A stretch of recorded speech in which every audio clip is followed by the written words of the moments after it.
The three illusions that we have to surrender on our path to becoming a fully awakened human being that can bring real change to the world. Number one is surrendering the illusion of control. You know how many people are burning 90% of their energy on things they have no control over every single day? When you start looking at your time, money, and energy as the same resource, you will very much pay attention to where you are putting your energy. Surrendering the illusion of control is taking back your energy, your time, your money. You aren't wasting it on things that you don't have any control over. You're taking the quality out of your own life, and the payoff is a neurochemical response, a dopamine kick from it, right? There is an addiction to worrying. I care what's going on in the world, right? I pay attention to what's going on in the world. I just don't spend a lot of my energy worrying about things that I can't control. I spend my precious resources focusing on the things that are in my control. You can't control all the time what happens to you. You can control how you respond to what happens to you. And that's really the game. I'm going to tell you, shitty things are going to happen to you. And that's not meant to be, saying something negative over your life. That's the human experience. Bad things happen, if you want to call them bad. Just negative things that we wish didn't happen. Although my experience has been some of the worst experiences of my life led to some of the best experiences in my life. So you take everything for what it is. And I'm kind of ad-libbing it here, but it generally goes like this. There was a farmer who was out working his land, and out in one of his fields was a wild stallion. And so he goes over and catches the stallion, and he's up a stallion. He's up a new horse, right? It came out of nowhere, and he was able to corral it and get it back to his barn. And his friends come over, his neighbors come over, and they go, "That's amazing. You're so lucky. How lucky is it that a stallion showed up in your land and you were able to corral it, right? You're up a horse." Right? And the old wise farmer goes, "Could be." Right? No judgment one way or the other. And then his son is out there trying to break the horse so that they can use it to till the land, and the horse bucks him off and he breaks his arm. And his son breaks his arm. And so his neighbors come back over, and his neighbors go, "Oh, how terribly unlucky that your son broke his arm trying to break this horse." And the old farmer predictably says, "Maybe." Again, no judgment. And then the army comes by trying to enlist his son to go fight in their war, and he has a broken arm. And they don't take him because he's injured. And his neighbors come back over and they go, "Dude, how incredibly lucky that your son didn't get drafted because his arm was broken." And predictably, the old man says, "Maybe." That is non-resistance. That's surrendering the illusion of control. We stop judging what is and simply accept what is, right? Imagine the suffering that would come from, "Oh, this is a blessing in my life," to, "Oh, my son broke his arm because of it," to like these yo-yo effect of believing these different stories that are just stories. Surrendering illusion. Now, that doesn't mean that we don't value life and that we don't treasure moments. We just surrender our stories of meaning around them. So the second illusion, for those who are following along, is the illusion of specialness or separateness. Kind of two sides to the same coin. So the illusion of specialness is somehow we believe that our suffering is special, right? That you don't know my story, you don't know what I've been through. To be clear, to show up in empathy and compassion is to seek to understand somebody's story for their sake, not so much yours. But their story, in the scheme of things, isn't terribly important. It's not a special suffering, it's human suffering. Do we all suffer the same? No, but it's also relative. The poorest of the poor in the United States are still better than most of the world. Yet if you listen to their plight, their suffering is very real, and they feel like they are suffering. Until you go meet somebody in another country that lives off $3 or $6 a year and has a completely different life. Then you're really wrecked when that person has more peace and is happier than the guy who's making way more than that in the United States, but is less happy. No matter who you are, literally, it does not matter who you are. Every one of us had valid excuses for not succeeding. And I don't mean succeeding in any capitalistic terms. I mean just succeeding by your own terms. Succeeding in whatever endeavor you set out to do. Succeeding in whatever it is you want to do, not somebody else. But every one of us have valid excuses for why it doesn't happen. The difference between those who do and those who don't is simply they choose not to allow their excuses to mitigate it. And I'm not saying everybody starts with the same hand. That's not true. Some people have more privilege than others, right? Some people started with better hands. Humanity's suffering is humanity's suffering. It is not a special thing. The other part of that is separate, that we believe that we are separate in some way, right? And so you see people act out of separate interests. You see humans act out of separate interests. You have people from different states competing against each other, right? State against state, country against country. It's all orientation. If we had a galaxy war where some alien race came here and challenged the United States or challenged the world, we no longer would be China and Russia and the United States. It would be the world against some outside force. Do you see how we play this game of differentiation that is really quite relative? Right? Because we believe in this idea of separate. We are not separate. We do not have separate interests. Human beings have the same interests. We just don't always see it. So for me, when I see people who are disagreeing, what I seek to understand is what is the commonalities and the values that are underpinning it. For the most part, believe it or not, even in the United States, Republicans and Democrats want the same things for their people, their constituents. They just have a different set of values on how to get there. Now, some people would contend that highly right now because it's so contentious, but if you just start talking to normal people, right, you start to realize we all want the same thing. We want to better our people. We want to strengthen our people. We want stronger families and more stable home lives and good health insurance and good education, a good quality of life. We just have a different belief system on how to get there.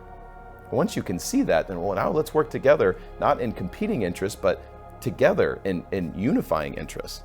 But we have to surrender the illusion that we are somehow separate. That one isn't challenging. The last one is the hardest of them all. Surrendering the illusion of duality.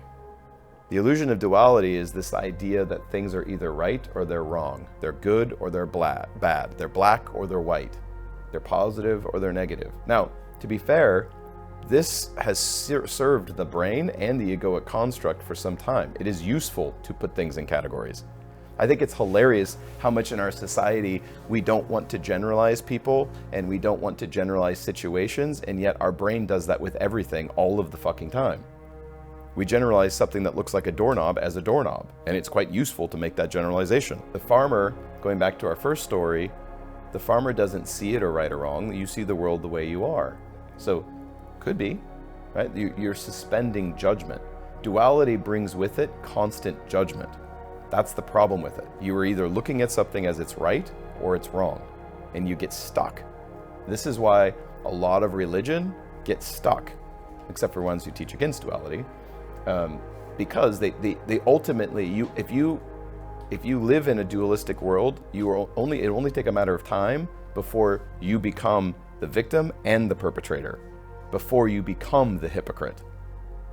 Because you're stuck in this world of right and wrong. Now, for some people, they may go, well, that just seems like situational ethics. No. The frame should be, as I see it, what is most beneficial? What is the most beneficial choice in this moment? What is the best choice for the most people? At low levels of consciousness, you can't make this choice. If you're Hawkins scale, if you're below 200, you can't even make this choice because you can't frame it that way. This is why I'm saying duality is one of the last to go, because it is quite useful if you're sitting at a lower level of consciousness. So a low-level conscious person hears what you're telling me, there's no right and wrong, so I can just go rob a bank or I could kill someone and it's okay. What are they telling you? Their consciousness level, their frame of the world. If you're at a certain level of consciousness, that's not even a thought. You're not considering any of that.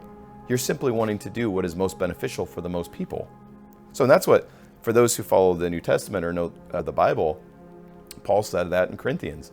All things are lawful, not all things are beneficial. What is he saying? It's not about right or wrong. It's about what is most beneficial. And in context, that's exactly what he's talking about. There's no way to manipulate that verse. Because Peter was saying, hey, should we follow these laws? Should we do these things according to Judaism? And he goes, no, all things are lawful. Why? Because it was the dispensation of grace brought on by the sacrifice made by Christ in the Christian religion. But he fulfilled the law. He didn't destroy it. He fulfilled it, making it so that we could surrender this illusion. The illusion was first introduced according to the Christian belief system. Where? Anybody remember?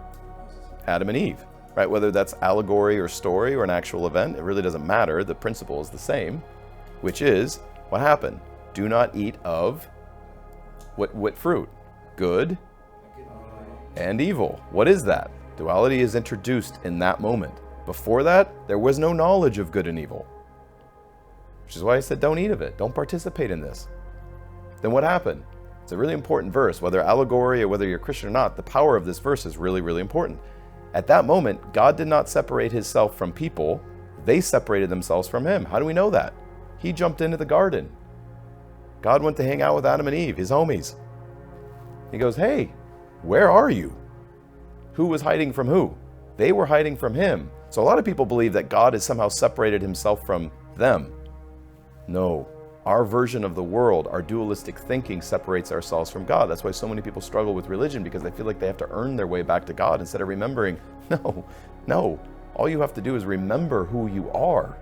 Again, at low levels of thinking, dualistic thinking is helpful, right? And we see this. I don't know what was on the original tablets, but staying on this line for a second and going back to Moses that Morgan brought up, Moses goes up, he's a context here for the story. Again, we know historically that Israel did exile out of Egypt. That isn't an allegory. That actually happened in history. We have that. We can confirm that outside of the Bible.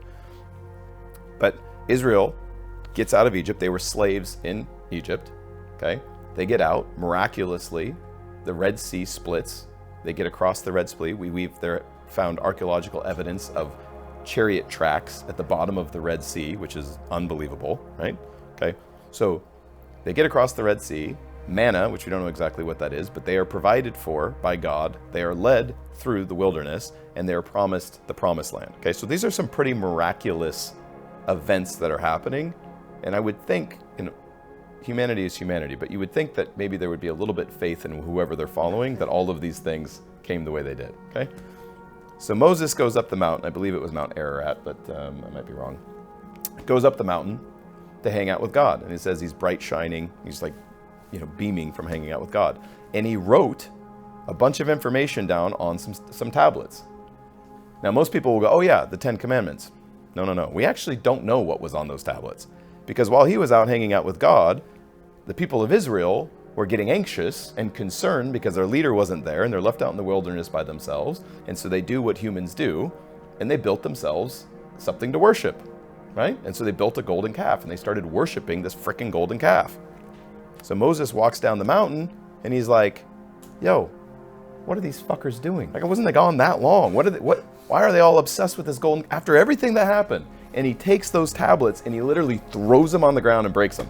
And he marches back up the mountain. He's like, God, I can't contend with these guys. Like, what? Help me. What do you do with these guys? And then God's like, hey, chill. I got it. Let's just make it simple for him. 10 Commandments. 10 things you just stay the fuck away from, right? Whatever was written before, I would like to think was some pretty enlightened things. It's just the people weren't ready for it yet. And so instead of getting the very enlightened information, we get the 10 Commandments. Why? Dualistically, right or wrong. Just do these things. Why? Because if you're at very low levels of consciousness, adhering to these behaviors are the best shot at your consciousness rising high enough to see beyond it. Does this make sense? So they are useful. They are useful tools, which is why it isn't one that you abandon quickly. But at some level, you will surrender this idea of right and wrong. You don't need it. Right? There's an old saying, some people don't like it, but I think it's beautifully said. In order to understand Scripture, you must be enlightened. But if you are enlightened, you no longer need Scripture. At some level of consciousness, you see things for what they are, and you surrender judgment. Right? Jesus said this, I did not come here to judge. I am the way, the truth, the light. What is he saying? Follow me. A lot of people take that to worship him. He's like, no, I'm giving you the path. I'm showing you how to surrender duality. Paul said the same thing. He wrote almost two-thirds of the New Testament. He said, hey, listen, I want to give you meat. I still have to give you milk because your level of consciousness is not high enough or clear enough to get what I'm saying. So I'm dumbing it down so that you can understand it. And for the first time that I can tell in the last 2,000 years, human consciousness is rising to a place where more and more people are beginning to understand it. And they're seeing above it. Only the ego in you can see the ego in someone else. So there's an old saying, those who are awake do not judge those who are asleep. So Anybody who is a self-proclaimed master, expert, or enlightened, or awakened, I would immediately question. Right? That immediately should be like a red flag, self-proclaimed. Right? Why am I saying this? In the context of your question, your work isn't to change them. Your work is to change yourself, and the rest will take care of itself. Because what will happen is, regardless of whether they change or not, how you show up around them will. And that will have the impact that is necessary for their own growth. So consciousness, as more and more people wake up, it's contagious. It just starts to spread, which is very exciting. So your work is to work on you without trying to convince them. Now, that doesn't mean you can't have conversation or teach or share your perspective. Just don't become emotionally invested in them believing or even seeing what it is you're saying, or worse, judging them for not seeing it. If you get trapped in, oh, you're just not enlightened, or you're just not awake, or you're just not conscious. Now you sound like so many of the woo-woo people out there. It's like the old saying, they're so heavenly minded, they're no earthly good. The ego has a spirit too. And there's a lot of people that sound very spiritual that are very egoic. It's like they're groupie spiritual people. So they say all the right things, but they have an ego too. In fact, everyone has an ego, to be fair. The egoic structure is a useful program, we'll say, to interface in this world. You just want to make sure you're fully conscious and understand what it is, which is mostly a collection of experiences, memories, and thoughts that help you interface in this world.